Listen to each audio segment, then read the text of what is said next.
the realm of ancient codes where disagreements were decided with a clash of swords and the pulse of adrenaline stayed through the air.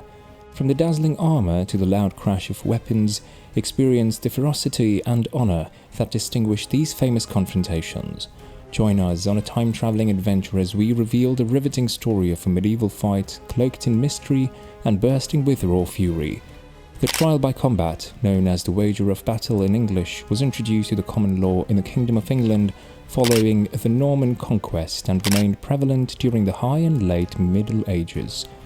The last recorded instance of trial by battle in England occurred in 1446, when a servant accused his master of treason. However, due to the master's intoxication before the fight, he was fatally wounded by the servant. In Scotland and Ireland, this practice endured until the 1600s. In 1446, two Irish nobles, James Butler, 5th Earl of Ormonde, and the Prior of Kilmainham, were engaged in a conflict that led to a trial by combat. Nonetheless, King Henry VI intervened, persuading them to resolve their dispute amicably. During murder appeals, the accused did not always have the opportunity to invoke trial by combat. If the defendant was caught in the act of committing the crime, attempted to escape from prison, or faced overwhelming evidence of guilt, they could not avail themselves of this method. Additionally, if the plaintiff was a woman over 60 years old, a child, lame or blind, they could reject the challenge and a jury would decide the case. Peers of the realm, monks and inhabitants of the city of London, whose ancient rights were safeguarded by the Magna Carta, could also refuse to participate in combat if requested. If a physical confrontation did occur, it would take place on designated legal grounds, measuring 60 square feet, following oaths sworn against witchcraft and sorcery. If the defendant lost and survived, they were immediately sentenced to hanging. However, they would be declared free if they defeated the opponent or managed to keep them at bay from sunrise to sunset. If the challenger described their opponent as cowardly and subsequently withdrew from the fight, they would be stigmatized, deprived of their rights as a free person, and required to pay damages to the victorious party. The first recorded case involving a wager on combat was Wulfstan vs. Walter, which transpired 11 years after the Norman conquest.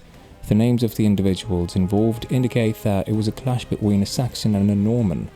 The Tractatus of Glanville, penned around 1187, suggests that trial by combat was considered the primary method of adjudicating cases, particularly among aristocrats who possessed the means to engage in such duels.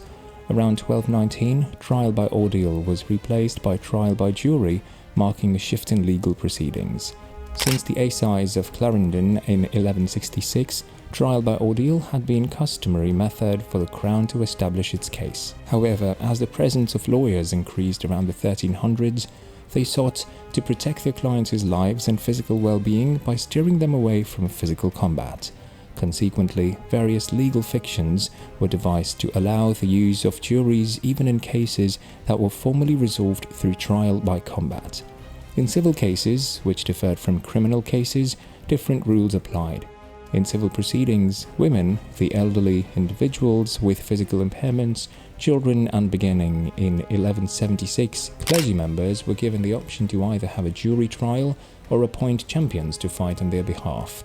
Technically, hiring champions was considered a violation of the law, although this is evident from the historical records.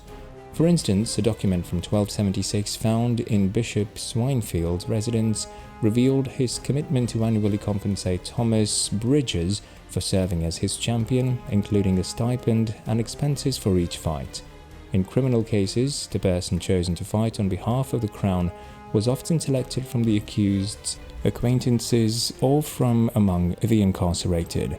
Approvers who emerged victorious in 5 cases were sometimes granted their freedom, but there were instances where they were still sentenced to hanging. In practice, individuals undergoing trial by combat were assisted by a second person, often known as a squire. The squire's role involved attending the fight and coordinating with the opposing squire on the conduct of the ceremony. Over time, squires began to convene, discussing battles and resolving disputes through established procedures. These procedures included examining the saddle and bridle of horses for prayer scrolls and enchantments, requiring litigants to exchange gloves and occasionally visiting different churches to donate 5 pence as a gesture of goodwill. Early trials of fighting let people use a wide range of weapons, especially knights. Later, iron-tipped war clubs, cudgels, or quarterstaffs were given to the common people. Most of the time, the dueling area was 60 feet square. Commoners could use a rectangular leather shield and a suit of leather armor that was open up to the knees and arms and covered by a red sandal overcoat made of a light type of silk. Both sides were there in person. The fight was set to start before noon and end before sundown. Either fighter could stop the fight and lose his case by shouting "craven." This word would come from the old French word cravante, which means defeated, which means vanquished. But the person who did this, whether they were a litigant or a winner, was made an outlaw. The fighting kept going until one side was dead or couldn't fight anymore. The case went to the last man standing. By 1300, the fight to the death bet was almost gone in favour of the trial by jury. The Battle of the Clans, which took place in Perth in 1396, was one of the last times that a large number of people were tried by fighting. On the North Inch, in front of King Robert III, this event took the form of a pitched fight between teams of about 30 men from Clan Macpherson and Clan Davidson. The goal of the fight was to decide which clan would be in charge of the right flank in the upcoming battle between both clans and Clan Cameron. People think that Clan Macpherson won, but only 12 of the original 60 men made it out alive. But what about the last duel that most people recall and remember? Carragus, born into a wealthy Norman family during the 1330s, crossed paths with Legree, a man of lower social standing. While serving as vassals for Count Pierre, they developed a close friendship. However, their camaraderie turned sour when the Count bestowed upon Legree's generous gifts of land and money, fueling Carragus's jealousy. This led to fierce competition between the once loyal friends, intensified by Carragus's repeated failures in court. In 1384, at a mutual friends gathering, Carragus and Marguerite encountered Legree's. The occasion marked a potential reconciliation, with Carragus urging Marguerite to kiss Legree's as a symbol of renewed peace and friendship, as reported by Jaeger. It was during this event that Legree's first met Carragus's wife, described by a contemporary historian as beautiful, virtuous, intelligent and modest. Both men were in the late 50s at this juncture. Although Damon's age was suitable for his role, Driver was considerably younger by several decades. The true cessation of hostilities between Carragus and Legree's remains unclear at this point. However, Marguerite left a lasting impression on Legree's, who likely harboured resentment towards his old friend given Carragus's propensity for litigation. In January 1386, Legree's encountered the recently knighted Carragus and tasked a fellow courtier named Adam Lovell with overseeing Marguerite's well-being while Carragus was away in Paris. The exact nature of the unfolding events remained shrouded in mystery. However, on January 18th, the occasion presented itself with Marguerite found herself alone with only one maidservant. Carragus and Marguerite later recounted that she opened the door when Lovell knocked and discovered him outside. Upon recognizing the courtier, who claimed to be seeking favor and warmth by the fire, Marguerite granted him entry. As Lovell engaged in conversation with Legree's, he conveyed, "The squire holds great affection for you, willing to do anything and eager to speak with you." Marguerite attempted to interject, sensing the abrupt shift in tone, but when she turned around, she beheld Legree's entering through the open door. Legree swiftly turned violent, forcibly guiding Marguerite upstairs and enlisting Lovell's assistance in restraining her as she fiercely resisted. Following the sexual assault, Legree issued a warning to Marguerite, emphasizing the potential dishonor she would face if she were to divulge the incident.